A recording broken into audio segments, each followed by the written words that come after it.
J'ai une tonne de courriers à ouvrir et à classer. Loin de son courrier qui s'entassait chez lui, Claude-Emmanuel Triomphe a passé 4 mois à l'hôpital. Ça fait du bien de retrouver ces jeux du quotidien, de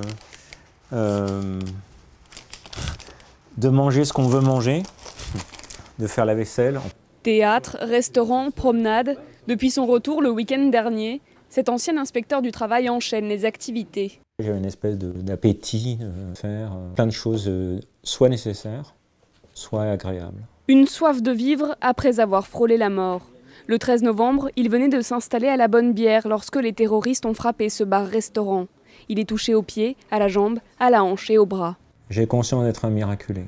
Les spécialistes et notamment les militaires me disent que normalement 4 balles de Kalachnikov, vous êtes un homme mort. Bon, donc c'est pas normal ce qui s'est passé pour moi.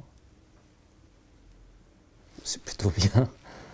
Après 2 opérations, 45 jours entièrement allongés, 21 en fauteuil roulant et une quinzaine avec des béquilles, Claude-Emmanuel doit encore faire 3 séances de rééducation par semaine. Et surtout, se reconstruire psychologiquement. Le plus difficile, en fait, c'est quand même de tourner la page. Le plus difficile, c'est d'inventer une nouvelle vie, de contrôler mes émotions.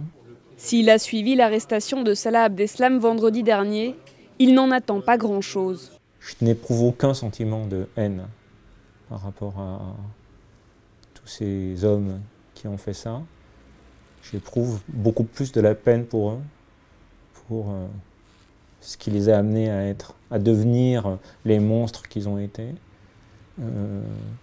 L'arrestation de Salah Abdeslam ne réparera rien du tout, ne remplacera rien du tout. Ce miraculé refuse de faire des projets à long terme. Mais depuis qu'il peut se tenir assis, Claude-Emmanuel rédige un carnet de bord tous les jours. Il réfléchit à s'en inspirer pour écrire un livre.